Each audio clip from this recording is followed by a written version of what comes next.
Hello friends, welcome to Mat Kitchen. Mat কিচেনে আপনাদের সবাইকে স্বাগত। পুরনো বন্ধুদের পাশে থাকার জন্য ধন্যবাদ এবং নতুন বন্ধুদের স্বাগত জানিয়ে শুরু করছি আজকের রেসিপি। এবার এটা তৈরি করার জন্য আমার সবার প্রথমে লাগবে হচ্ছে ময়দা। এখানে আমি এরকম একটা কাপ মেপে 2 কাপ ময়দা নিয়ে নিলাম। আপনাদের যতটা পরিমাণে লাগবে আপনারা ততটা পরিমাণেই নিয়ে নেবেন। তারপরে এখানে দিয়ে দিচ্ছি আমি স্বাদ মতন লবণ, আর দিয়ে দেব হচ্ছে হাফ চামচ আজওয়ান, এটা হচ্ছে কাঁচা জোয়ান দিয়ে দিলাম। দিয়ে এবারে শুকনো উপকরণটা খুব ভালো করে এইভাবে আমি মিশিয়ে নেব নুনটা আর জোয়ানের সাথে ময়দাটাকে। আমি এটা ময়দা দিয়ে করছি বন্ধুরা, এটা আপনারা আটা দিয়েও করতে পারেন বা আটা ময়দা 1 কাপ আটা 1 কাপ ময়দা এইভাবেও মিশিয়ে করতে পারেন। আপনাদের যেরকম খুশি আপনারা সেরকমভাবে তৈরি করে নেবেন। এবারে ঠিক মধ্যিখানটা একটু এরমভাবে ফাঁকা করে এখানে দিয়ে দিচ্ছি আমি হাফ বাটির মতন জল। এখানে আমি যে কাপ মেপে 2 কাপ ময়দা নিয়েছি তার জন্য আমি পৌনে 1 কাপ মতন জল এই বাটির মধ্যে নিয়েছি। সেখান থেকে হাফ বাটি মতন জলটা দিয়ে দিয়েছি। পুরো জলটাই আমার লেগে যাবে, কিন্তু প্রথমে হাফ বাটি দিলাম কারণ এটা কিন্তু নরম হলে হবে না, একটু শক্ত করে মাখতে হবে।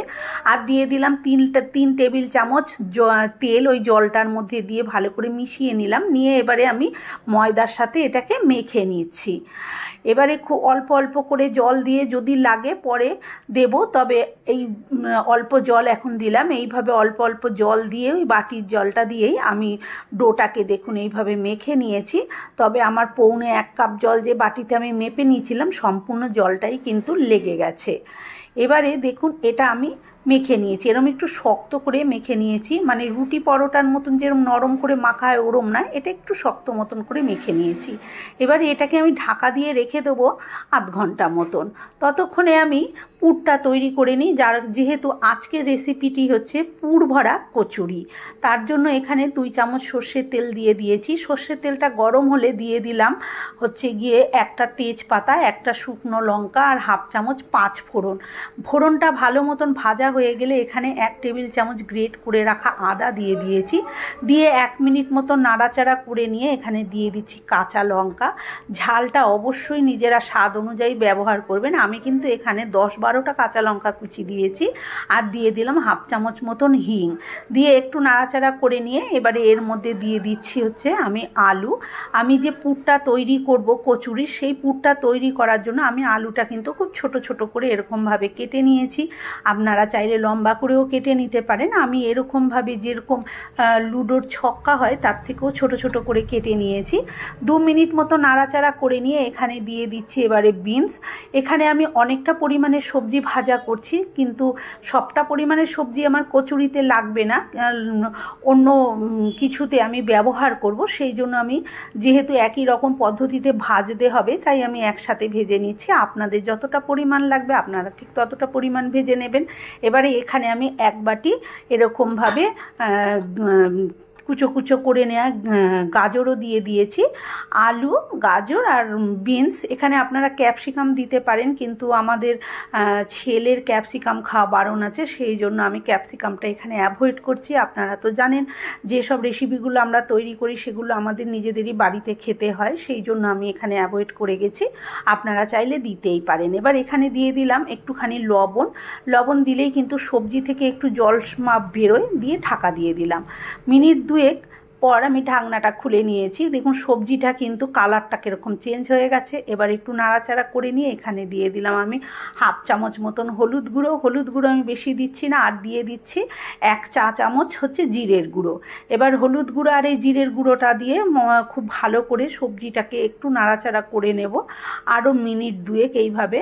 আর গ্যাসের আঁচটা আমি মিডিয়াম টু লোতে করে রেখেছি। এই সময়ে আমি এখানে দিয়ে দিচ্ছি হাফ চামচ মতন গরম মশলা গুঁড়ো, আর দিয়ে দেবো 1 চামচ মতন কাশ্মীরি লঙ্কার গুঁড়ো। কাশ্মীরি লঙ্কার গুঁড়োটায় কিন্তু ঝাল হবে না, কিন্তু এগুলো হচ্ছে আপনার গিয়ে বেশ কালারটা বেশ একটু ভালো আনবে, সেই জন্য আমি কাশ্মীরি লঙ্কার গুঁড়োটা এখানে ব্যবহার করেছি।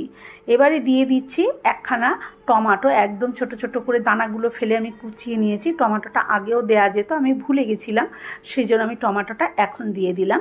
দিয়ে এবার খুব ভালো করে এইভাবে সবজিটাকে নাড়াচাড়া করতে করতে পুরো একদম এই যে দেখুন মাখো মাখো হয়ে গেছে। আমি কয়েকটা আলু একটুখানি এরকমভাবে ঘেটে দিয়েছি, খুন্তি দিয়ে ভেঙে ভেঙে দিয়েছি। একদম মাখো মাখো হয়ে গেছে। এই যে দেখুন, এইবারে এই পর্যায়ে আমি এখানে আর একটু লবণ লাগতো, আমি চেক করে দেখলাম, তাই একটু লবণ দিয়ে দিলাম। আর দিয়ে দিলাম 1 চামচ চিনি, যেহেতু স্বাদটাকে ব্যালেন্স হবে সেই জন্য আমি একটুখানি চিনি এখানে ব্যবহার করলাম। দিয়ে আবার একটু মিনিট খানেক এইভাবে নাড়াচাড়া করে নিলাম। পুরটা কিন্তু একদম রেডি হয়ে গেছে বন্ধুরা, দেখেই বুঝতে পারছেন সবজি কিন্তু সব সেদ্ধ হয়ে গেছে। এবারে এই যে দেখুন, আমি কিন্তু এবারে পুরটাকে নাবিয়ে ঠান্ডা করে নেব। গরম গরম পুর দিয়ে কিন্তু কোনো কাজ করা যাবে না, তাই আমি পুরটাকে ঠান্ডা করে নেব।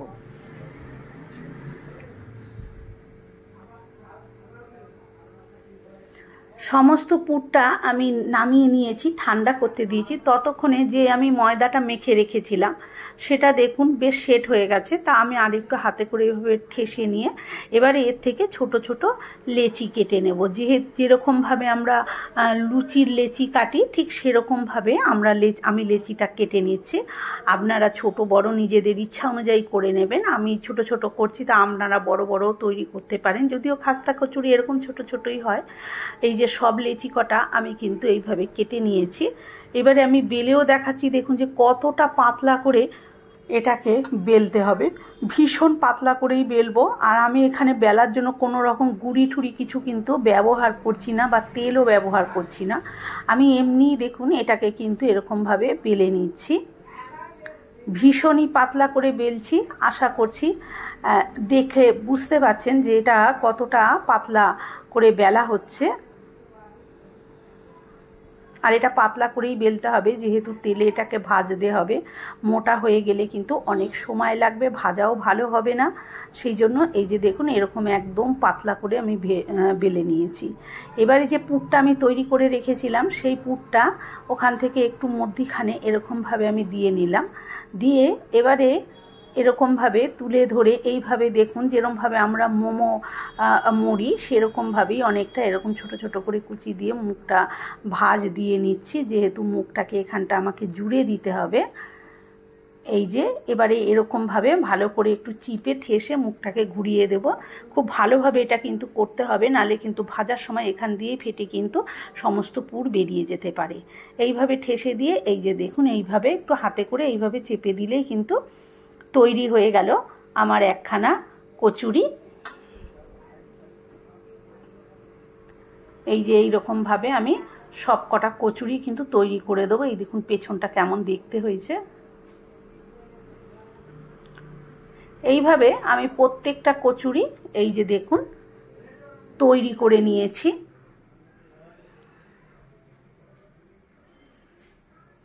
এইভাবে যদি না খেয়ে থাকেন একবার করে খেয়ে দেখবেন, ভীষণ সুস্বাদু হয়। সন্ধেবেলা স্ন্যাক্স হিসেবেও খেতে পারেন। এবারে আমি একটা ফ্রাই প্যান এরকম বসিয়ে দিয়েছি, তাতে দিয়ে দিলাম সাদা তেল। সাদা তেলটা এটা আমি খুব ডুবো তেলে ভাজবো না, তেলটা একটু গরম হয়ে গেলে একটা একটা করে কচুরিগুলো আমি এর মধ্যে দিয়ে দিচ্ছি।